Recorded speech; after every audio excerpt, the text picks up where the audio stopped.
कि जिस मीडियम में लाइट आ रही है, रिफ्लेक्शन का मतलब ये होता है कि जिस मीडियम में लाइट आ रही है टकरा के वापस उसी मीडियम में जा रही है। तो bouncing back of light into the same medium is called as reflection.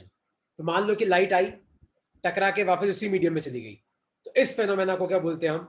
इस फेनोमेना को बोलते हैं हम रिफ्लेक्शन। तो रिफ्लेक्शन का मतलब है bouncing back of light into the same medium is called as reflection. लिख लो अपनी कॉपी में, लिख लो।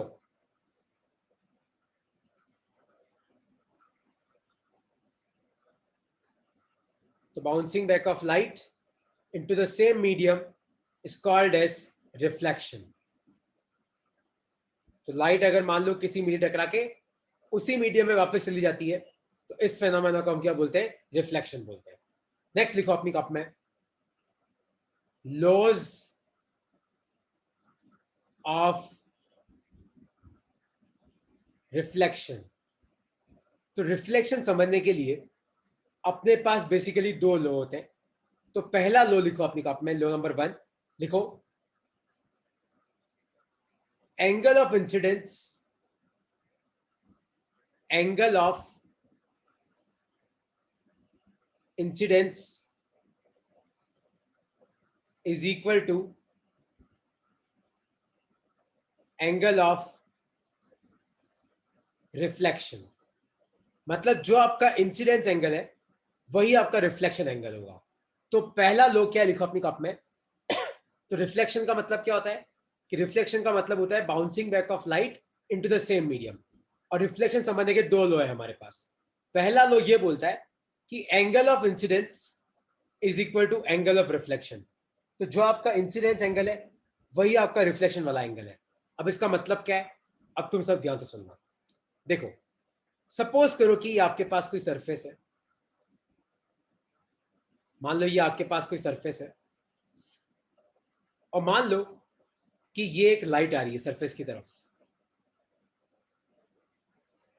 तो जो लाइट सरफेस की तरफ आती है इसको हम बोलते हैं इंसिडेंट रे, या फिर कई लोग इसको इंसिडेंट लाइट भी बोलते हैं।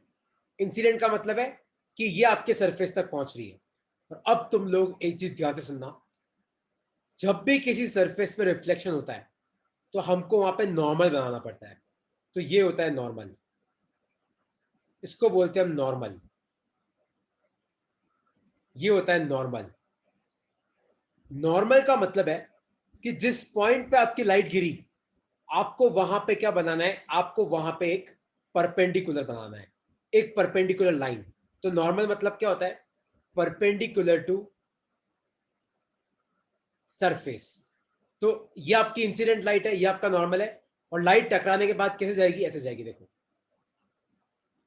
तो ये आपकी रिफ्लेक्टेड लाइट है, ये है आपकी रिफ्लेक्टेड लाइट। तो लॉ ऑफ रिफ्लेक्शन पढ़ने के लिए पहला लॉ ये बोलता है कि angle of incidence is equal to angle of reflection. तो जो आपका इंसिडेंस एंगल है वही आपका रिफ्लेक्शन वाला एंगल होगा। तो ये होता है आपका एंगल ऑफ इंसिडेंस आई, ये होता है आपका एंगल ऑफ रिफ्लेक्शन आर। तो आपका आई किसके बराबर होता है? आर के। आई का मतलब होता है एंगल ऑफ इंसिडेंस, आर का मतलब होता है एंगल ऑफ रिफ्लेक्शन। देखो यार, ये जो स्लाइड अभी तुम्हें दिख रही है ना, यहां से बहुत भारी भारी क्वेश्चंस आते हैं, बहुत भारी क्वेश्चन। कैसे क्वेश्चंस आते हैं देखो, मैं तुम्हें सिखाता हूं। तो बेसिकली लक्षिका और मानसी आपने अभी ज्वाइन किया है। देखो, आज मैंने चालू किया लाइट। चालू करने का रीजन ये है क्योंकि ये चैप्टर लेंदी है, इसको होने में थोड़ा टाइम लगता है, इसमें न्यूमेरिकल्स बहुत सारे हैं, तो अपने पास टाइम होगा प्रैक्टिस करने के लिए, है ना। अब रिफ्लेक्शन क्या होता है? रिफ्लेक्शन का मतलब होता है bouncing back of light into the same medium. तो लाइट जिस मीडियम में आती है टकरा के उसी मीडियम में वापस ले जाती है। इस फेनोमेना को बोलते हैं हम रिफ्लेक्शन। रिफ्लेक्शन के दो लॉ है, मतलब दो रूल्स फॉलो करता है रिफ्लेक्शन। पहला तो ये कि एंगल ऑफ इंसिडेंस किसके बराबर है? एंगल ऑफ रिफ्लेक्शन के। तो एंगल ऑफ इंसिडेंस क्या होता है देखो, तो ये आपका नीचे एक रिफ्लेक्टिंग सरफेस है।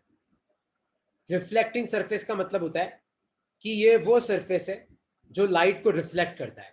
तो एक लाइट आती है आपकी, इसको बोलते हैं हम इंसिडेंट लाइट। तो यहाँ पे इंसिडेंट लाइट पहुंची, ये आपका नॉर्मल है। तो अब तुम बोलोगे सर नॉर्मल कैसे बनाते हैं? देखो नॉर्मल होता है परपेंडिकुलर टू सरफेस। तो आपके सरफेस पे एक लाइन बनाओ जो परपेंडिकुलर नॉर्मल, और ये आपकी रिफ्लेक्टेड लाइट। ये होता है आपका एंगल ऑफ इंसिडेंस। तो आप मुझे बताओ एंगल ऑफ इंसिडेंस किसके बीच का एंगल है? इंसिडेंट लाइट और नॉर्मल के बीच का। एंगल ऑफ रिफ्लेक्शन किसके बीच का एंगल है? नॉर्मल और रिफ्लेक्टेड लाइट के बीच का। और आई किसके बराबर होता है? आर के बराबर होता है। लिख लो अपनी कॉपी में, लिख लो। पहला लॉ ऑफ रिफ्लेक्शन ये बोलता है कि angle of incidence is equal to angle of reflection. लिख लो, आई किसके बराबर है? आर के।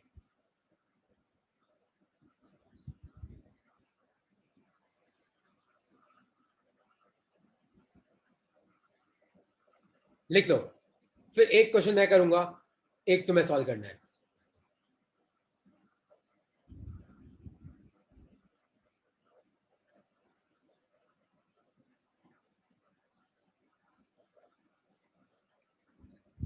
तो एंगल ऑफ इंसिडेंस किसके बीच का एंगल है? इंसिडेंट राइट या इंसिडेंट रे और नॉर्मल के बीच का। एंगल ऑफ रिफ्लेक्शन किसके बीच का एंगल है? रिफ्लेक्टेड लाइट और नॉर्मल के बीच का। तो इसको आप इंसिडेंट लाइट भी बोल सकते हो ना, कोई गलत नहीं करेगा। इसको आप रिफ्लेक्टेड रे भी बोल सकते हो, कोई गलत नहीं करेगा। ठीक है, तो देखो ये रहा क्वेश्चन तुम्हारे लिए। तो क्वेश्चन ये है, ये लिख लिया सबने? ये लिख लिया? आगे बढ़ू मैं?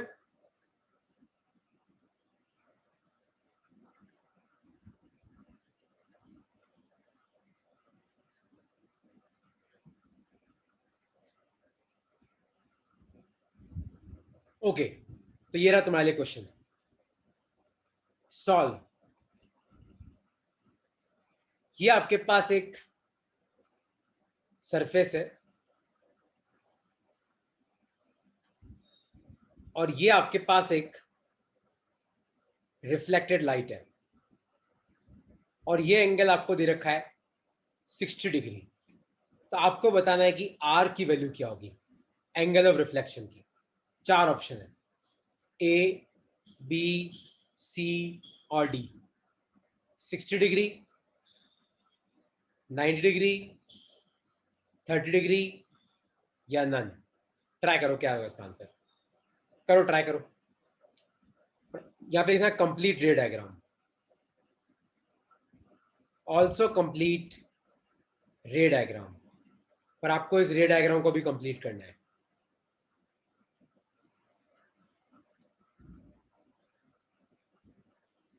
करेक्ट है लक्ष्य का। क्या आंसर आ रहा है? मानसी क्या आ रहा है? अनन्या क्या आ रहा है? प्लवित, मंथन, माधव, क्या आ रहा है इसका आंसर? सोचो क्या होगा इसका आंसर। एक लाइट आ रही है, ऐसे इस मिरर पे गिर रही है मान लो, और ये 60 डिग्री है। तो आपको बताना है कि यहाँ पे आर की वैल्यू क्या होगी। अनन्या क्या होगा इसका आंसर? सोचो। 30 डिग्री। 30 degree, correct. किसी को डाउट है 30 डिग्री क्यों होगा? देखो, जैसे ही आपकी लाइट वहां पे पहुंचती है, आप सबसे पहले वहां पे नॉर्मल बनाओ। ये रहा आपका नॉर्मल। तो ये 60, तो ये कितना आ जाएगा? 30। और लॉ ऑफ रिफ्लेक्शन क्या बोलता है कि एंगल ऑफ इंसिडेंस किसके बराबर होता है?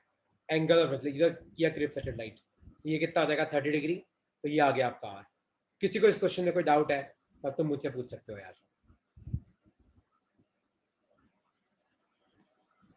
कोई भी डाउट है तो पूछो। सबको क्लियर हुआ कि डाउट है? मंथन कोई डाउट है? माधव बेटा कोई डाउट है इससे तो पूछो।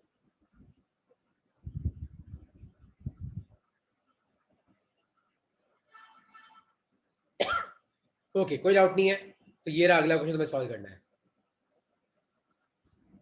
सॉल्व।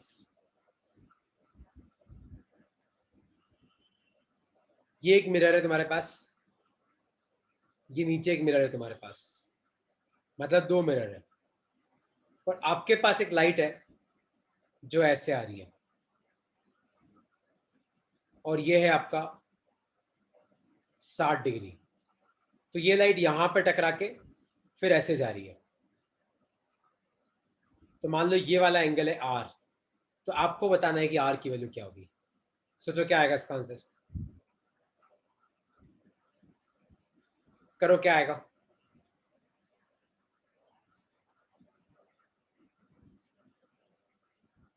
30 डिग्री, 90 डिग्री, 60 डिग्री या नन? क्या होगा इसका? सोचो इसका आंसर, ट्राई करो। ये आपका 90 है, परपेंडिकुलर है। क्या होगा इसका आंसर? सोचो।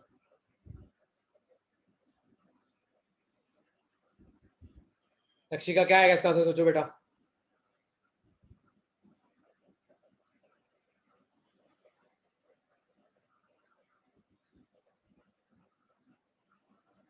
वापस सोचो।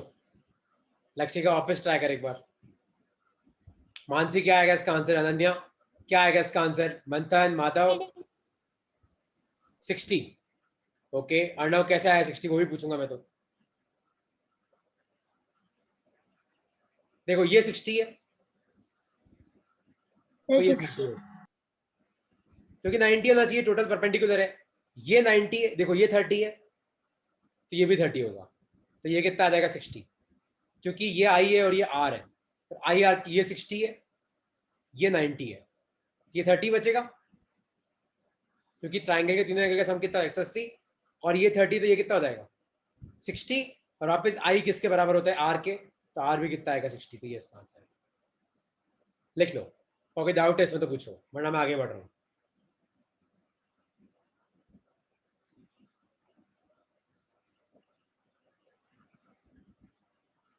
डाउट कि समझ में आ गया?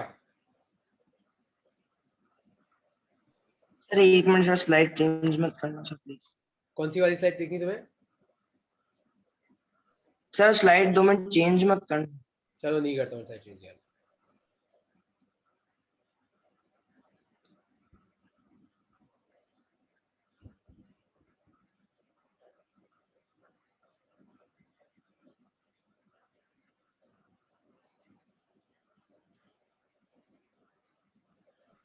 सर एक बार आप थर्ड स्लाइड लगा सकते हो? थर्ड स्लाइड, हाँ ये लिख लो यार, जल्दी लिखो यार। लिख लिया अर्णव? यस सर लिख लिया। हाँ ये रही थर्ड स्लाइड। क्या लिखना है यहाँ पे?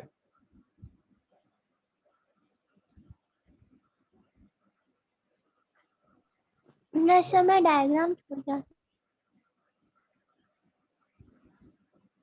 ओके देखो, अगला अगला क्वेश्चन तुम्हें सॉल्व करना है। ये लिख लिया अनन्या? तो जल्दी लिखो यार, आज मुझे ये पूरा खत्म करना है, रिफ्लेक्शन, मिरर, सब कुछ। क्या हो गया?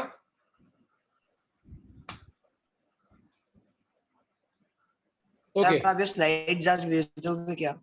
हाँ हाँ हाँ भेज दूंगा यार। सॉल्व। देखो, सपोज करो कि तुम्हारे पास कोई मिरर ऐसा है। मान लो कि ये कोई मिरर ऐसा है, ये तुम्हारे सैंपल पेपर का क्वेश्चन है, मतलब इस साल का तो नहीं है, पुराने की सैंपल पेपर क्वेश्चन है। ये आपके पास कोई मिरर है ऐसा, और इस मिरर पे ये आपकी एक इंसिडेंट लाइट है यहां पे। तो क्वेश्चन है कंप्लीट रे डायग्राम। तो आपको रे डायग्राम कंप्लीट करना है। कैसे करोगे इसका रे डायग्राम कंप्लीट? देखो, जब भी ऐसा क्वेश्चन आता है ना, सबसे पहले क्या करा करो, जहां पे आपकी लाइट गिर रही है वहां पे नॉर्मल बना दो। और नॉर्मल हर कैसे ही नहीं बनाना है, जिस पॉइंट पे आप नॉर्मल बनाओ वहां पे परपेंडिकुलर होना चाहिए। तो ये हो जाएगा आपका एंगल ऑफ इंसिडेंस आए, ताकि लाइट जाएगी ऐसे, और ये हो जाएगा आपका एंगल ऑफ रिफ्लेक्शन। ये आपका आंसर है। जैसे मान लो मैं तुम्हें पूछूं कि बताओ यहां पे नॉर्मल कैसा होगा इस जगह, तो यहां नॉर्मल कैसा होगा? ऐसा होगा। मैं पूछूं कि बताओ यहां नॉर्मल कैसा होगा, तो यहां नॉर्मल ऐसा होगा। तो अगर तुम्हें नॉर्मल बनाने में दिक्कत आती है, नॉर्मल कैसे बनाते हैं? जहां पे आपको नॉर्मल बनाना है वहां पे टेंजेंट बना दो एक। क्या बना दो? टेंजेंट। और टेंजेंट के परपेंडिकुलर जो लाइन होती है वो क्या होती है? नॉर्मल होती है। तुम लोगों ने पढ़ा होगा ना मैथ्स में अब तक, टेंजेंट और नॉर्मल। तो अगर तुम्हें मैं बोलूं कि यहाँ पे नॉर्मल बनाओ, सपोज करो इस जगह, तो यहाँ पे आप एक टेंजेंट बनाओ और उसके परपेंडिकुलर ये आपका नॉर्मल आ जाएगा। तो normal is basically perpendicular to tangent. तो नॉर्मल बनाना अपने आप में बहुत इंपॉर्टेंट है। ठीक है, आगे बढ़ू मैं?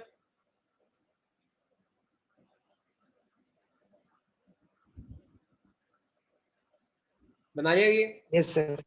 तो नेक्स्ट लिखो लॉ नंबर 2। तो लिखो अपनी कप में, incident ray comma reflected ray and normal all lie in the same plane. तो आपकी इंसिडेंट लाइट, आपकी रिफ्लेक्टेड लाइट और आपका नॉर्मल तीनों एक ही प्लेन में होते हैं। अब एक ही प्लेन का मतलब क्या है? देखो यार, मैं ना अगली बार क्लास में इस लॉ का 3 डायग्राम लेके आऊंगा कि 3 डायमेंशन में समझाऊंगा कि सेम प्लेन का मतलब क्या होता है। एक बार लिख लो कि incident ray, reflected ray and normal all lie in the same plane. तीनों आके एक ही प्लेन में होते हैं। एक ही प्लेन में होने का मतलब क्या है ये मैं तुम्हें समझाऊंगा, है ना। नेक्स्ट क्लास में मैं एक 3 डायग्राम लेके आऊंगा ताकि तुम्हें समझ में आए कि सेम प्लेन का मतलब क्या होता है। तो incident ray, reflected ray and normal all lie in the same plane. तीनों एक ही प्लेन में होते हैं।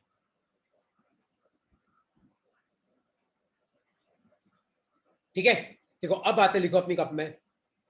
टॉपिक लिखो, इमेज फॉर्मेशन,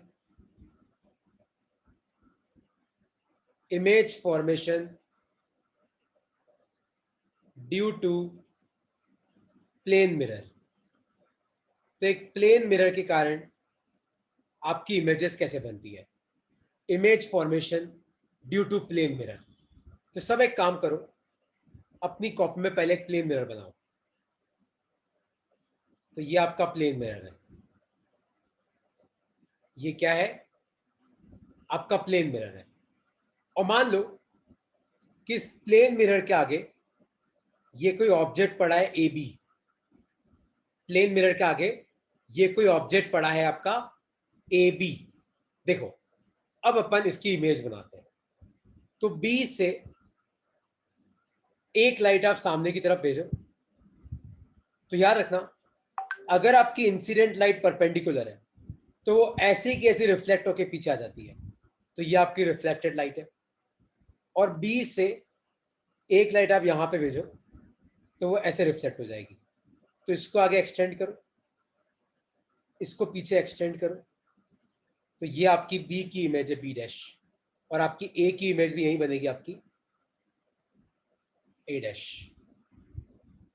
तो ये है आपकी इमेज। तो तुम लोगों ने देखा भी होगा, अगर अपन कभी भी किसी मिरर के सामने खड़े होते हैं तो अगर अपन ऐसे खड़े हैं, अपना मुंह ऐसे, पांव ऐसे, तो अपनी इमेज भी कैसे बनती है? मुंह ऐसे, पांव ऐसे। तो ये आपकी इमेज। तो याद रखना, प्लेन मिरर जो इमेज बनाता है, देखो क्या क्या याद रखना है तुम्हें। सबसे पहले तुम्हें ये याद रखना है कि सेम साइज। जितना बड़ा ऑब्जेक्ट होता है ना, उतनी बड़ी आपकी इमेज होती है। दूसरा, मान लो ऑब्जेक्ट मिरर से u दूरी पे पड़ा है, इमेज मान लो मिरर से v दूरी पे बनी, तो u आपका किसके बराबर आता है? v के। मतलब जितनी दूरी पे ऑब्जेक्ट है उतनी दूरी पे आपकी इमेज है। तो दूसरा पॉइंट ये। तीसरा, आपकी इरेक्ट इमेज बनती है। तो जिसको इरेक्ट वर्ड का मतलब नहीं पता, इरेक्ट का मतलब है आपका ऑब्जेक्ट ऊपर की तरफ है, आपकी इमेज भी ऊपर की तरफ है, तो इरेक्ट इमेज है। चौथा, ये इमेज वर्चुअल है। ये क्या है? एक वर्चुअल इमेज है। वर्चुअल इमेज का मतलब है कि मान लो कि जहां पे इमेज बन रही है वहां पे आपकी लाइट नहीं पहुंच रही है, तो उसको बोलते हैं वर्चुअल इमेज। देखो जैसे मान लो बी से आपकी लाइट निकली, टकरा के चली गई, तो यहां तो पीछे मैंने इसको एक्सटेंड किया, आपकी यहाँ पे लाइट थोड़ी पहुंच रही है। देखो बी से सामने लाइट गई, टकरा के चली गई, यहाँ पे लाइट थोड़ी पहुंच रही है। तो जब लाइट नहीं पहुंचती है और वहां पे जो इमेज बनती है वो होती है आपकी वर्चुअल इमेज। तो आपको 4 प्रॉपर्टीज तो ये याद रखनी है। कौन सी? जितना बड़ा ऑब्जेक्ट उतनी बड़ी इमेज, सेम साइज, यू आपका वी के बराबर है, मतलब जितनी दूरी पे ऑब्जेक्ट है उतनी दूरी पे इमेज है। तीसरा, आपकी इमेज इरेक्ट है। इरेक्ट का मतलब है ऑब्जेक्ट भी ऊपर की तरफ, इमेज भी ऊपर की तरफ। और चौथा, वर्चुअल इमेज है। वर्चुअल मतलब आपकी जहां इमेज बन रही है वहां पे सही में लाइट नहीं पहुंच रही है, वो तो आप इमेजिन कर रहे हो कि लाइट यहां पे मिल सकती है, तो यहां पे आपकी इमेज बन रही है। तो ये है आपकी वर्चुअल इमेज। तो लिख लो, प्लेन मिरर के कारण ये 4। एक प्रॉपर्टी और है, एक प्रॉपर्टी और है, एक मिरर, एक प्रॉपर्टी और है। वो प्रॉपर्टी क्या है देखो मैं तुम्हें समझाता हूं, एक बार लिख लो अपनी कॉपी में इसको। और इसमें कोई भी डाउट है तो तुम मुझसे पूछ सकते हो। और याद सर रखना, अपन इन रेस को हाँ पूछो। सर अपन इन रेस को है ना मिरर के पीछे मिलाते क्यों हैं? किसको पीछे क्यों मिलाते हैं? सर इन रेस को इमेजिन करते हैं ना, तो वही सर हाँ, इमेजिन क्यों करते हैं? रिफ्लेक्टेड, जैसे मान लो कि मुझे ये पता करना है कि बी की इमेज कहां बन रही है, तो देख इमेज कहां बनेगी, जहां पे आपकी लाइट मीट करेगी। तो मैंने बी से कोई भी दो रे निकाली, और जहां पे आपकी रिफ्लेक्टेड रे मिलती है, जहां पे आपकी रिफ्लेक्टेड रे मिलती है, वहां पे आपकी इमेज बनती है।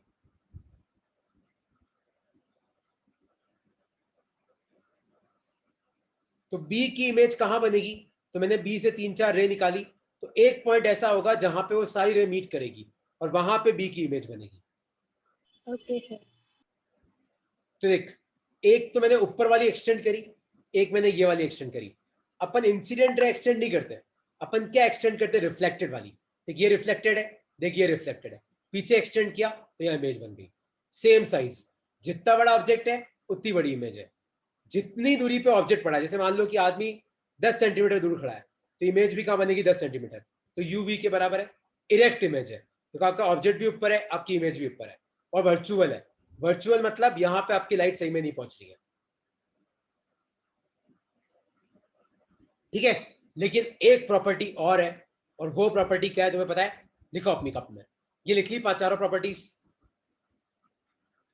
देखो अगली प्रॉपर्टी क्या है, देखो बहुत अच्छी प्रॉपर्टी है वो, 5वीं प्रॉपर्टी।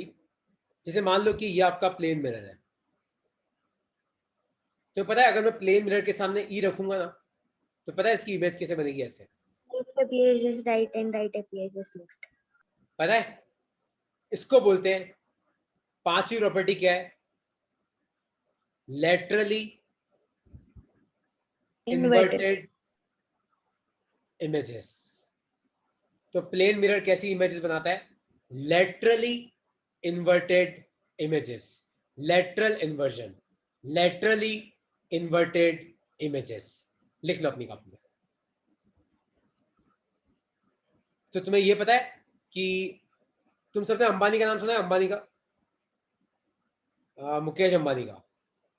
तो तुम्हें पता है पहले मुकेश अंबानी का मैक्सिमम काम क्या था, पता है तुम्हें? मैक्सिमम धंधा अंबानी को कहां से मिलता था? तुमने अभी भी देखे होंगे, रिलायंस के पेट्रोल पंप है, कहां से मिलता था? ऑयल से। मिलता था कि नहीं मिलता था? ऑयल से। तो अब मुझे बताओ इस ऑयल का मिरर इमेज क्या बनेगा, सोचो क्या बनेगा ऑयल का मिरर इमेज। तो अब अंबानी का सबसे बड़ा काम क्या है? Zero.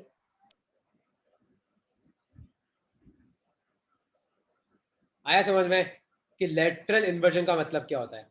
तो जो ऑब्जेक्ट सबसे पास में, उसकी इमेज सबसे पास में बनेगी, और इन्वर्जन हो जाएगा, मतलब आपका ऑब्जेक्ट अगर ऐसे है तो आपकी इमेज ऐसे बनेगी। आएगी तो आई बनेगी, होगी वही बनेगी। आया समझ में कि लेटरल इन्वर्जन का मतलब क्या होता है कि नहीं समझ में आया?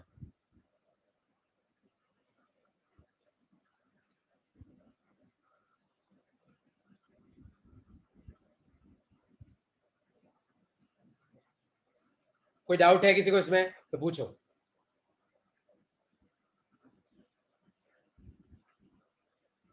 ओके, कोई डाउट नहीं है, क्वेश्चन सॉल्व करो तुम लोग। सॉल्व क्वेश्चन है, distance between object and image for a plane mirror is 30 centimetre. मतलब एक ऑब्जेक्ट है और उसकी इमेज है, तो उन दोनों के बीच में डिस्टेंस कितना है? 30 centimetre. what will be the distance between object and image? तो आपको बताना है कि ऑब्जेक्ट और इमेज के बीच में कितनी डिस्टेंस होगी। If object walks 5 centimetre towards mirror, तो अगर आपका ऑब्जेक्ट मिरर की तरफ 5 सेंटीमीटर चल के आता है, तो अब आपको बताना है कि मिरर, तो अब आपको बताना है कि ऑब्जेक्ट और उसकी इमेज के बीच में कितनी डिस्टेंस होगी। तो इन सबको एक क्वेश्चन समझ में आया कि क्वेश्चन क्या है? क्वेश्चन ही समझ में नहीं आया। तो क्वेश्चन ये बोल रहा है कि distance between object and image. तो एक मिरर है, उसके एक तरफ ऑब्जेक्ट है, एक तरफ इमेज है, और इन दोनों के बीच में दूरी कितनी है? 30 सेंटीमीटर। तो what will be the distance between object and image?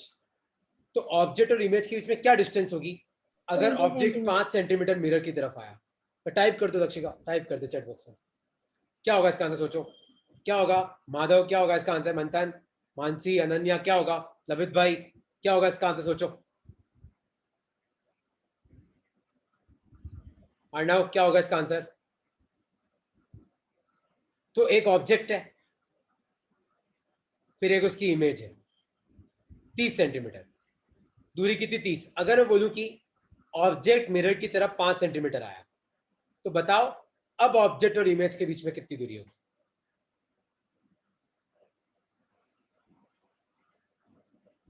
सोचो। तो ऑब्जेक्ट अगर 5 आगे आएगा तो इमेज भी 5 आगे आएगी।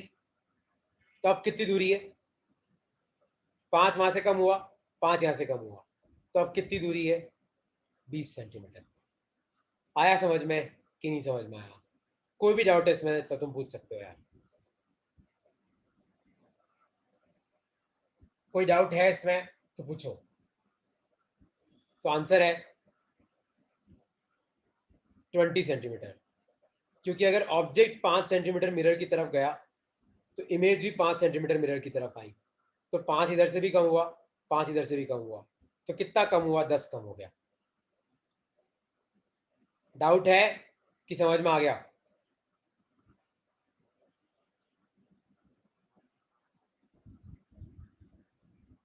कोई भी डाउट है तो पूछो यार। सर आपने नेचर ऑफ लाइट करा दी क्या?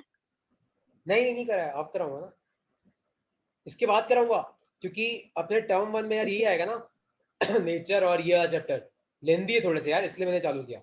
हो जाएगा, आराम से हो जाएगा, टेंशन मत लो। अच्छा अब तुम ध्यान से सुनो, नेक्स्ट टॉपिक लिखो अपनी कॉपी में, स्फेरिकल मिरर्स। तो देखो, स्फेरिकल मिरर्स आपके दो तरीके के होते हैं। एक होता है आपका कॉनकेव, तो ये होता है कॉनकेव मिरर। तो कॉनकेव मिरर में जो अंदर वाली साइड होती है ना, वो होती है आपकी रिफ्लेक्टिंग साइड। तो ये होता है आपका कॉनकेव मिरर। कॉनकेव मिरर, कई लोग इसको कन्वर्जिंग मिरर भी बोलते हैं। एक होता है आपका कॉन्वेक्स मिरर, और कई लोग इसको डाइवर्जिंग मिरर भी बोलते हैं। और ये होता है ऐसा, कॉन्वेक्स में क्या होता है, बाहर वाली साइड रिफ्लेक्टिंग होती है, और कॉन्वेक्स और कॉनकेव में क्या होता है, अंदर वाली साइड। तो कॉनकेव में जो अंदर वाला हिस्सा है वो क्या है, आपका रिफ्लेक्टिंग है। कॉन्वेक्स में जो बाहर वाला हिस्सा है वो आपका रिफ्लेक्टिंग है। आया तुम्हें समझ में? तो कॉनकेव मिरर, तो कॉनकेव मतलब इसमें गुफा है, देखो ये केव है ना, तो कॉनकेव में गुफा है। तो केव के अंदर वाला पार्ट रिफ्लेक्टिंग होता है, कॉन्वेक्स में बाहर वाला पार्ट आपका रिफ्लेक्टिंग साइड होता है। लिख लो अपनी कॉपी में। तो एक होता है कॉनकेव मिरर जो कन्वर्जिंग इन नेचर होता है, एक होता है कॉन्वेक्स मिरर जो डाइवर्जिंग इन नेचर होता है।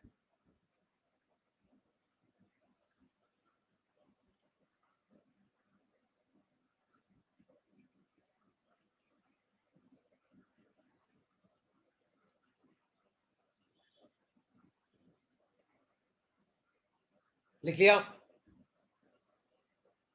स्फेरिकल मिरर्स दो तरीके के, एक कॉनकेव एक convex. Concave converging, convex diverging.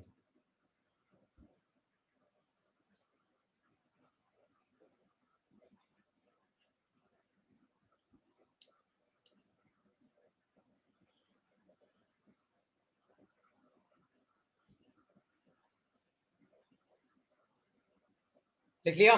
तो देखो नेक्स्ट लिखो अपनी कॉपी में।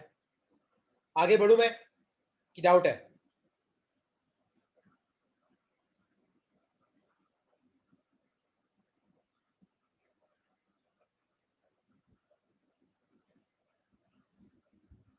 ओके, नेक्स्ट लिखो अपनी कॉपी में।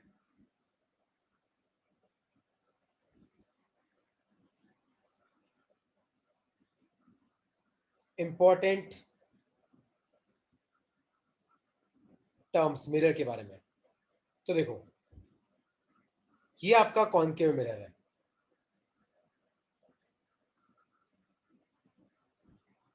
तो कॉन्केव मिरर का या फिर किसी भी मिरर का जो सेंटर होता है उसको बोलते हैं हम पोल। पोल होता है सेंटर ऑफ रिफ्लेक्टिंग साइड, तो ये आ जाएगा आपका पोल। फिर मिरर में होता क्या है, देखो आगे अपन पढ़ेंगे। जब भी लाइट पैरेलल आती है मिरर के, तो लाइट कन्वर्ज होकर एक पॉइंट पे मिलती है, उस पॉइंट को बोलते हैं हम एफ। एफ होता है आपका फोकस। एफ क्या होता है आपका? फोकस।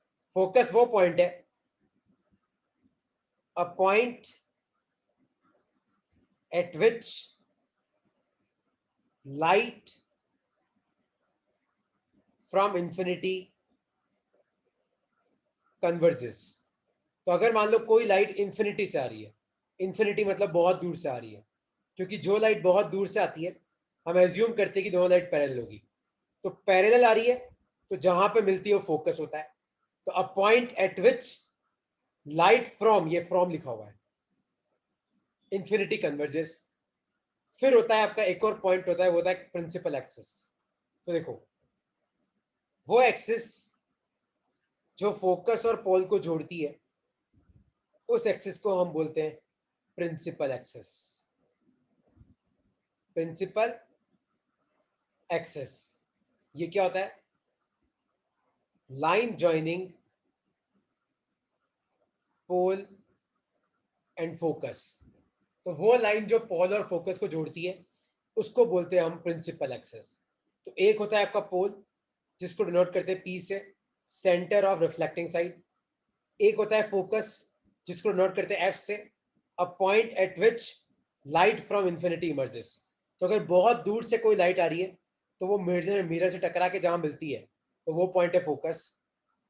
पोल और फोकस से जो एक्सिस पास करती है इन दोनों को जोड़ने पे, वो होती है प्रिंसिपल एक्सिस। तो line joining pole and focus is called as principal axis. और एक और पॉइंट होता है आपका सी। सी होता है आपका centre of curvature. Centre of curvature of mirror लिख लो अपनी कॉपी। सी होता है, तो आपको 4 पॉइंट याद रखते हैं, 4 चीजें, पोल, फोकस, सेंटर और आपका प्रिंसिपल एक्सिस। लिख लो। तो तीनों पॉइंट एक ही लाइन पे होते हैं, सेंटर भी, फोकस भी और पोल भी। ये तीनों पॉइंट कहाँ होते हैं? एक ही लाइन पे होते हैं। लिख लो अपनी कॉपी में।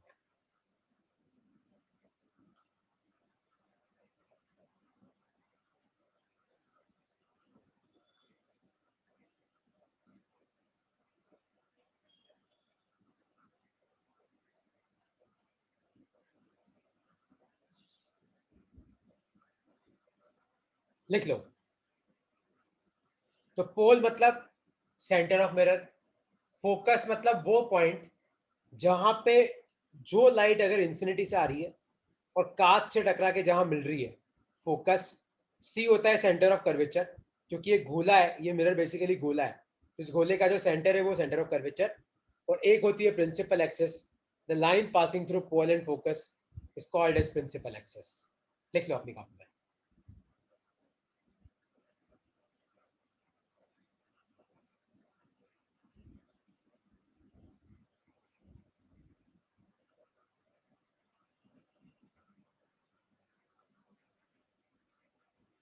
लिख लो। तो देखो नेक्स्ट क्लास में, एक तो तुम नेक्स्ट क्लास कोई मिस नहीं करेगा, क्योंकि नेक्स्ट क्लास में मैं तुम्हें कराऊंगा मिरर फॉर्मूला, क्या कराऊंगा, मिरर फॉर्मूला। और हम लोग पढ़ेंगे कि कॉनकेव, एक अपना कॉन्वेक्स मिरर अपन नेक्स्ट क्लास में करेंगे। ये अपन ने किसकी बात करी, कॉनकेव की। तो नेक्स्ट क्लास में कॉन्वेक्स मिरर, रूल्स और मिरर फॉर्मूला, ठीक है। तो तुम्हारा अगस्त, अभी जुलाई चल रहा है, अगस्त एंड तक अपन लोग तुम्हारा टर्म 1 का सिलेबस खत्म करने का कोशिश करेंगे, हो जाएगा आराम से। पर इस चैप्टर में तुम्हें बहुत न्यूमेरिकल प्रैक्टिस करना है, वरना नहीं हो पाएगा, क्योंकि ये पूरा चैप्टर ही न्यूमेरिकल का है, न्यूमेरिकल और कंसेप्ट। अभी तक तो कोई नहीं आया, नेक्स्ट क्लास से आ जाएगा तुम्हारा। ओके।